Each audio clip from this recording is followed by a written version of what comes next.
আসসালামু আলাইকুম সুপ্রিয় দর্শক, এইমাত্র পাওয়া কালবৈশাখী ঝড় ও বজ্রসহ বৃষ্টিপাতের দানবীয় আপডেটে আপনাদের সকলকে জানাই আন্তরিক শুভেচ্ছা ও অভিনন্দন। বন্ধুরা, আজকে সোমবার 28শে এপ্রিল, আজ সকাল থেকেই ভয়ানক আপডেট রয়েছে বাংলাদেশ ও কলকাতার, অর্থাৎ আবহাওয়াবিদরা জানিয়েছে সকাল থেকেই কালবৈশাখী ঝড় ও তার সাথে বজ্রসহ বৃষ্টিপাতের একটা বিশেষ আপডেট রয়েছে। সকল আপডেট আজকের এই ভিডিওতে দেখতে পাবেন।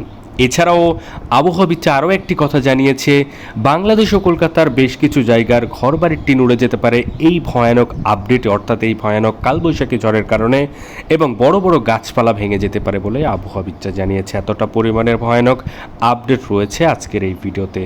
এছাড়াও আগামী 24 থেকে 48 ঘন্টায় বঙ্গোপসাগর হয়ে উঠবে উত্তাল, বঙ্গোপসাগরের ওপরে নতুন করে ঘূর্ণাবর্ত তৈরি হতে পারে, সেটার একটা বিশেষ তথ্যচিত্র কিন্তু আমরা স্যাটেলাইট রাডারের মাধ্যমে পেয়েছি। এছাড়াও আবহাওয়াবিদরা জানিয়েছে।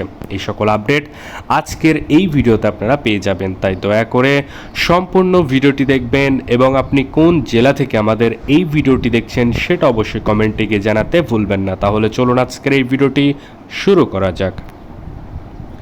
ভিডিওটি শুরু করার আগে ছোট্ট একটা রিকোয়েস্ট, আপনি যদি আমাদের চ্যানেলের নতুন দর্শক হয়ে থাকেন তাহলে অবশ্যই আমাদের চ্যানেলকে এখনই সাবস্ক্রাইব করে পাশে থাকা নোটিফিকেশান বেল আইকনটি বাজিয়ে রাখুন। বাংলাদেশ ও কলকাতার আবহাওয়া বার্তার পূর্বাভাস, লেটেস্ট আপডেট সবার আগে আমাদের চ্যানেলেই দেখার জন্য। তাহলে চলুন এক নজরে দেখানো যাক কোন কোন জায়গাতে কালবৈশাখী ঝড় তার সাথে বজ্রসহ বৃষ্টিপাতের সম্ভাবনা রয়েছে, এছাড়াও ঝড় হবে কিনা চলুন এক নজরে দেখানো যাক। তো প্রথমেই আমরা দেখতে পাচ্ছি নরসিংদী, নাসিরনগর থেকে শুরু করে কিশোরগঞ্জ, ইতনা, হবিগঞ্জ, মৌলভীবাজার, কামালগঞ্জ, কুলাউড়া থেকে শুরু করে বালাগঞ্জ, জগন্নাথপুর, ফেনারবাগ থেকে শুরু করে নেত্রকোনা, চাটকবাজার থেকে শুরু করে সিলেট, ছাকারাই, জাকিরগঞ্জ, জায়ন্তীপুরের আশেপাশে দিয়ে কালবৈশাখী ঝড় তার সাথে বজ্রসহ বৃষ্টিপাতের সম্ভাবনা রয়েছে এবং ভয়ানক একটি আপডেট রয়েছে।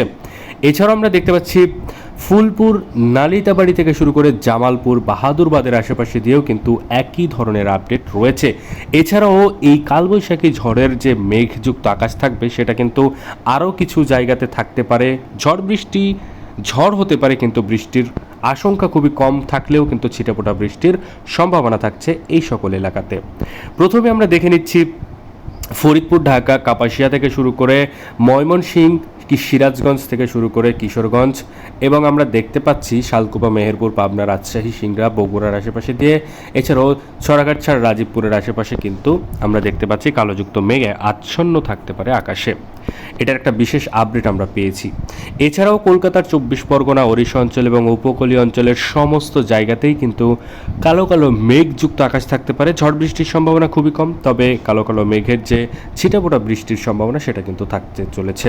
এছাড়াও দুপুরে 1টা থেকেই বাংলাদেশে ও কলকাতার বেশ কিছু জায়গাতে কালবৈশাখী ঝড় ও তার সাথে বজ্রসহ বৃষ্টিপাতের সম্ভাবনা রয়েছে। প্রথমে আমরা দেখতে পাচ্ছি মাথাবাড়িয়া, কলাপাড়া, লালমোহন, পিরোজপুর, বরিশাল, মতিরাট, সেনবাগ, ফটিকছড়ি উপজেলা, খাগড়াছড়ি, চট্টগ্রাম, এছাড়াও খুলনার আশেপাশে দিয়ে কালবৈশাখী ঝড় হতে পারে। এছাড়াও মেহেরপুর, রাজশাহী, পাবনা, শালকুপা থেকে শুরু করে মহাদেবপুর, মালদা থেকে শুরু করে বালুরঘাটের আশেপাশে দিয়ে কিন্তু এই তাণ্ডবটি চলবে। এছাড়াও কলকাতার 24 পরগনা, ওড়িশা অঞ্চল, উপকূলীয় অঞ্চল এবং সমস্ত জায়গাতেই কিন্তু কালবৈশাখী ঝড়ের সম্ভাবনা রয়েছে। এই ছিল বাংলাদেশ ও কলকাতার আবহাওয়া বার্তার পূর্বাভাস। এ ধরনেরই আবহাওয়া বার্তার পূর্বাভাস যদি আপনি সবার আগে দেখতে চান তাহলে অবশ্যই আমাদের চ্যানেলকে সাবস্ক্রাইব করে সাথেই থাকবেন। ধন্যবাদ সবাইকে ভিডিওটি সম্পূর্ণ দেখার জন্য।